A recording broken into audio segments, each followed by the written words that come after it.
Howdy y'all, welcome back to my channel. Merplanta here. We are going to talk about the top 5 houseplants that I would recommend for beginners. We're going to dive deep into every plant, kind of make it make sense to people who just don't know what they're doing, and kind of give you like the play-by-play on how to be successful with these plants with the most minimum work you have to do for them. So let's get to it. Guys, so the first plant we're going to be talking about is the snake plant. I love this plant. This plant is so easy. It is such a statement piece for any house. So if you're just like kind of a new beginner houseplant owner and you're thinking, I don't want to get something that's going to be big or in the way or branch out or needs a lot of work, this is your guy. These plants thrive off the abuse, and I mean that 100%. My first snake plant, I overdid it and I was caring for him like he needed me every day of every second, and I killed it. These plants kind of remind me of succulents in a sense because the leaves, once you overwater, they get really musky and we do not like, it's kind of like rotten leaves. But the snake plant has kind of taken over the houseplant, like I would say the view of houseplants, because it is so well known to put out the best air quality in any place that it's in. You'll see them in hospitals, gyms, office spaces. One, because they're low maintenance, and two, why would you not want a plant that pulls all the nastiness out of your house? And I have 2 funk ball dogs who are dirty and they have dander, and these plants are making my air quality better without me having to spend hundreds on an air purifier when I just got him. Now, what else is awesome about these guys is they're so well known that they're everywhere. There's different color coats. My first one actually was really cool. It kind of had like blonde highlights in it. The side of the plant was like really bright yellow. This guy is more of a light green, going into like a dark green. They have so many different colors. So many varieties of them that I guess that's a better word. You can see like a couple of nicks in them. I feel like there's so many houseplants that get damaged and they're like, okay, cool, I'm out, I'm dead now. These guys are so hardy. I mean, I could literally cuss it out right now and he's gonna grow 3 inches. But I had him for maybe a year and a half. I got him from a big box store, Home Depot. I did have a smaller one from Lowe's. You can get them pretty much anywhere. Your local nursery, your local plant store, they're gonna have them. The reason why I bought him is because he was pretty big, and I do like large plants. I do have a problem where I do buy these massive plants and I'm like, oh God, I don't know where I'm gonna put it. But what I love about him is that he's not like your typical large plant. They do get big. You can get a small one. It's gonna take years for it to actually get at least as big as this one. I got him, he was probably about 3.5 feet tall. He has grown maybe 6 inches, maybe 5. And I love him because I can move him anywhere and he's not gonna be stressed out. There's some plants that if I move them in a different location with a different lighting, they're gonna go through some type of like shock or stress because I move them so far away from their original spot. This guy goes everywhere. If he can't fit in that spot, he's finding a new spot and he's okay. Also, these plants do like the sun. I'm not going to say that they do well with no light. They need light. They need the light. It is their food. If you're gonna tell me that I can't eat any food and I don't deserve all the food in the world, we're gonna have problems. So they do like light. It's going to do better. Like if I had him closer to this window, he would produce, they actually are known to produce like berries and stuff when they're really, really happy. He's kind of in my corner, so he gets like the afternoon sun, which he does fine. He's growing, but he could do so much better if I put him in full sun. But they do well in low lit rooms. They don't die. You know, like there's some plants that if you put it in the bathroom or anywhere, he's gonna be like, I'm out, I don't want it. But these plants are awesome. They're so affordable. They're not expensive. You don't have to do much. I mean, he's been repotted once when I first got him. He was in his nursery pot. You'll see like little babies a lot around like the rim of the pot. And the cool thing is you can propagate these guys. You can, if it gets too big or too bushy, you can just cut them down and put it in a thing of water and now you have a whole new snake plant. It does take a second for it to root, but they do it and they're pretty good. You know what I mean? They will do their thing. But I love the snake plant. They grow effectively. They do not need a lot of light. They do better in a lot of light, but they will do fine in a low lit room if it's in the back of your house, or if you have a small apartment and all you got to work with is a small grow light. He will do fine. He will be happy. But that is the snake plant. These are also so like they're known to give such good energy. I know it's so funny. I think it's just the air quality.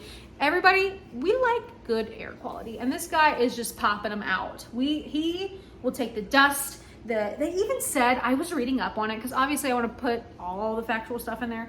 They say these guys can remove cancer type of pollutants in the air, and I'm thinking, what? How does he do that? You know, what's going on? I didn't even know that. They also call this guy another name.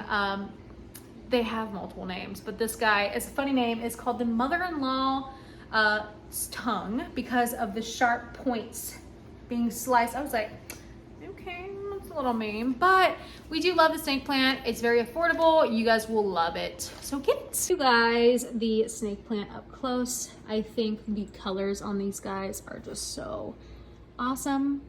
But you can see they're kind of hard. Like, I mean, they're like they almost don't look real. And you'll see these guys like in Target and stuff that are artificial and they're not real, but the benefits of these plants are just so great. I would recommend just getting the real deal. I mean, it's almost like having a plastic one. You just have to water it every once in a while. And I don't know why you would knock that out, you know? But here's the snake plant. Do you guys see this thing? This thing it's huge. Absolutely a monster. I have about, I would say this is about 15, 20 foot ceilings. This guy is about 8 foot tall. So I'm gonna come back in the camera. Obviously, I just want you guys to see. Don't mind my scooter noise. Don't judge me. It needs a little bit of oil on there. It's a little creaky. I ride it like a NASCAR driver, so I need to tone it down like 10 notches, but your girl needs to go fast. You know, when we're going somewhere, we're rolling, you know? So this is the bird of paradise. I love this plant. This plant is very easy to maintain, very easy to take care of. So I wanted to show you guys him from such a cool little view. He is massive. And he puts out so many different babies. But you guys have to understand, this is also 3 different plants. So while he was kind of expensive, he also has 3 plants in him. And I mean, you guys, he's huge. I always think that's the craziest thing, how big he is. But yeah, I love this plant. I think that it is a great beginner plant to have in your home. It's huge. You really, honestly, if you had a small space, he could make your whole house feel completely different. But yeah, this is the bird of paradise. I know we're all thinking, what is it behind you? So this is the staghorn fern. It happens to be my newest favorite in the house because of how exotic it is. And it's very different to take care of. It's not like your normal pot, normal watering. It hangs instead of a pot, like sitting down. It does better draping. You'll see them all over the internet, Pinterest, TikTok. People have them, the fake ones. I ended up trading not like a very, I would say a light variegation elbow cutting for him. The lady that had him for 4 years, and she was moving, and she really loved him, but he is pretty big. I did see Home Depot and Lowe's sell the staghorn, and they start off pretty small. I don't see a lot of growth with them. I do see that they do grow in length, but they don't really produce that much leaves as like a normal plant would, I guess.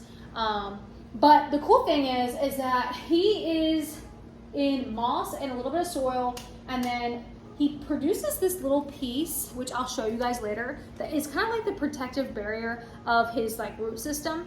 And I know that I keep calling my plants he's, but there's days where I call them she's. I don't know why I do that. I think we all do that kind of weirdness. But anyways, back to my explanation. The staghorn is obviously the new kind of like weird, unique plant that people are kind of into. I would say the hardest thing about these guys is the fact that they do kind of have to be maneuvered in a pot the right way. I mean, he is tied down with, it looks like fishing wire. I mean, he's unique. And the pot in itself that's like hanging and draping is like twisted up so it does hang that way. They do sell them pre-hung, so you don't have to really worry about that. I do believe once he gets a little bit bigger, I will probably have to give him a little bit more space and maybe something to support his stems, because I do love him, and I love that somebody else loved him and loved him for 4 years, and he's just huge now. But what I like about them is that they're not a lot of high maintenance. They're just chilling. You know, they do like the sun. You can pretty much put them everywhere. I have a light coming from these windows really high up, and he does get the afternoon sun, and I've noticed that he has liked it. I just kind of get weird about putting plants outside just because I don't know the insects outside, and I don't like bugs. As my previous video, I do not like bugs, and I do not like tackling them on. I will if I have to, but it is not fun. They're gross. And when you do put your plants outside, you do have to take that chance of potentially picking up a pest, gnats, flies, whatever it might be. I'm just not interested in that. So I do think they do fine in here. I think they would do better with a little bit of warmth. I keep my house very, very cold because I'm a vampire pretty much. If I could put it lower than 65, I would. And I only say that because government housing got these new things where we can't go lower than 65, but whatever, do your thing, base housing. So this plant's awesome. I think that if you want something unique and kind of like a statement piece that isn't going to be sitting on the floor and it would be hanging, this is a perfect plant for you because it's not in your way. Other than the fact that it's hanging on this wall, it's just kind of there. It's not on the floor. It's not taking space on the floor plan of your house. It's just sitting here. It's kind of like a 3D picture frame. That's how I like to say it. But yes, I love this plant. I'm gonna do a close-up of you guys so you guys can see it and kind of see it, kind of the funkiness of it. So obviously you guys see the weirdness of this guy. He is very big. He pops out. He is 4 years old, so he is a older plant in the sense of the staghorn ferns. The ones that you guys see at the store almost kind of look like this little guy, but a little bit more wide spread in the aspect of like the leaf. This is that part I was telling you guys. This is not plastic. That is a part of the plant. He produces that to protect that area and kind of just keep him safe like a little blanket.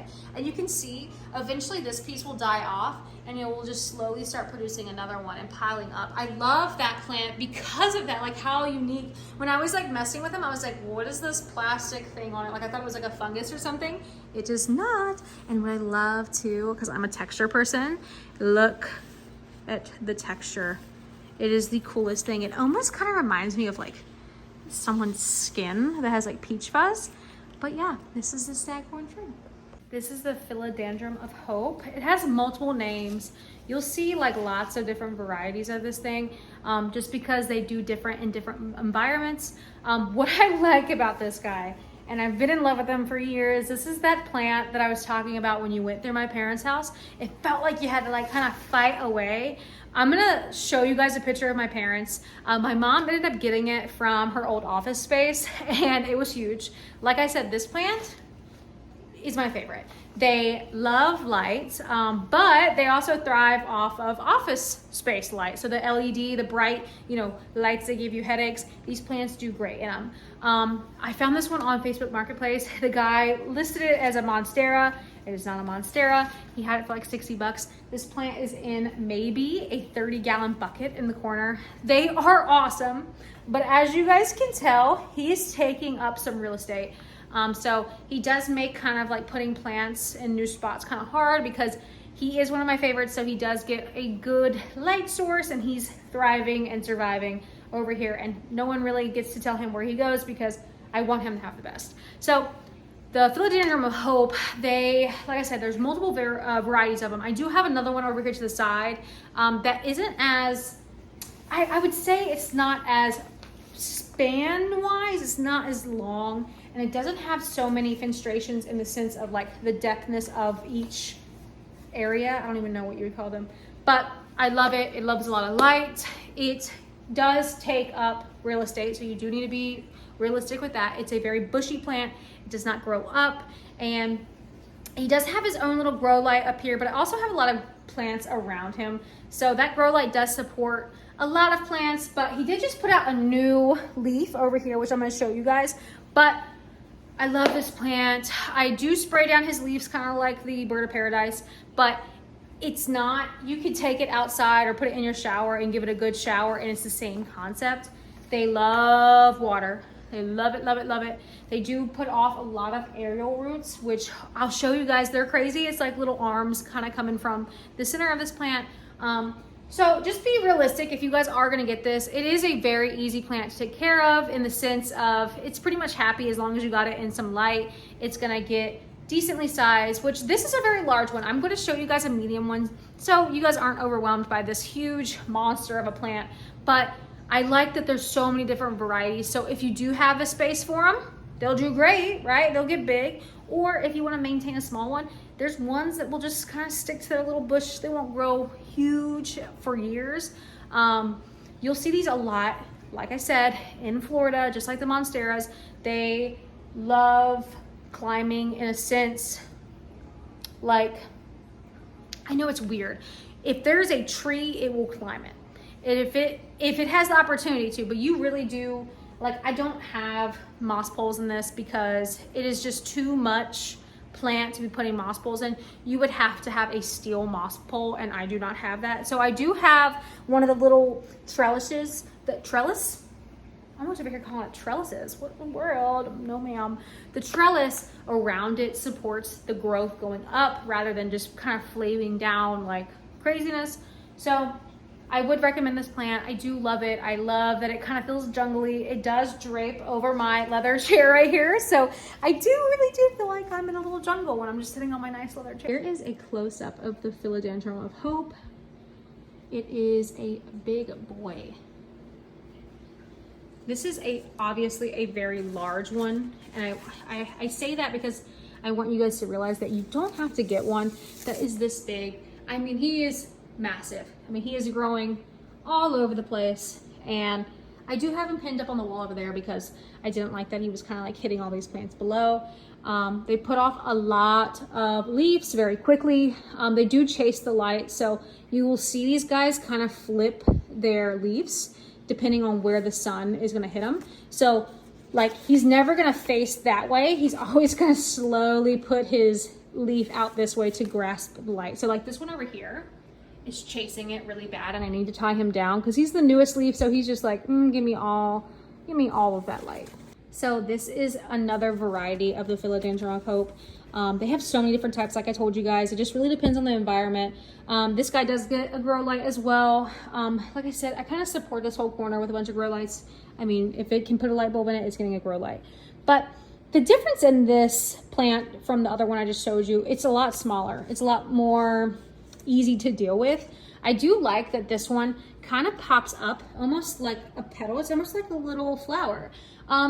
It's not as big as this one is, and this one kind of drapes down because it is a lot of leaf going on. I really don't know how old this one is, so I don't know where it started from, but this one is about 2.5 to 3 years old. But I do see the difference in the type of leaf it's producing. This one's kind of like fat and stubby, which we support.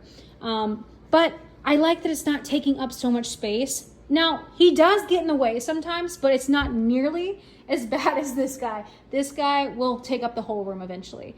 But yeah, I really love this plant. Super easy to deal with. Once again, honestly, it's a rule of thumb to wipe off all your leaves if you can. This one, I, once again, just sometimes take it out in the summer and spray it really good. And then sometimes I just spray it with my rosies and kind of give it a new like coat of that, which is also like a pest control, leaf shine, etc., etc.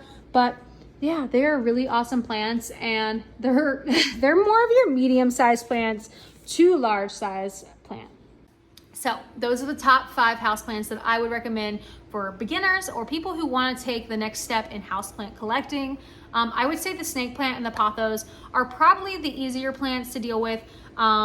Very low maintenance. One of them obviously grows straight up and takes up a good portion of your space, but it's beautiful and low maintenance and it's easy to care for. The pothos are cool because they drape down. They can cover your house and make it really mystical without doing too much and not having to really worry about the lighting, the watering. They're pretty content wherever you put them. Obviously, they like a little bit of light, you know, but when we go into the philodendrons and the bird of paradise, those obviously do take a little bit more TLC than your normal, obviously your snake plant or your pothos.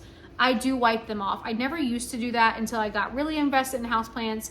I got a new product that I really liked. It's called Rosie's, and I use it to keep pests away. And like I said, I just like that my leaves are clean and they're being able to absorb any light that I give them. But the stackhorn fern, also very new plant, and I'm also learning that one as well, but I haven't had any issues with it, and it's kind of just there hanging. I love that he's not on the floor because obviously, as you guys can tell, we're losing space here. So I like that I was able to hang him and he thrives off hanging. But I hope you guys still follow along and see my journey. That is gonna be, one of my newer things here is just kind of feeling out what's trending, what is happening in the plant world that's gonna benefit you guys and that I'm gonna actually enjoy. The next video I'm gonna show you my rare boys. I have quite a few, so we're gonna show you the do's and the don'ts of getting rare plants. But please subscribe, like this video, tell your friends about it. I wanna pick your brain about what you guys might think about these plants. Maybe some plants that you would say are easier to take care of, or maybe if you disagree. I mean, I love a little bit of criticism because as you guys can tell, I be talking. But please keep tagging along and I hope you guys have a great rest of your day.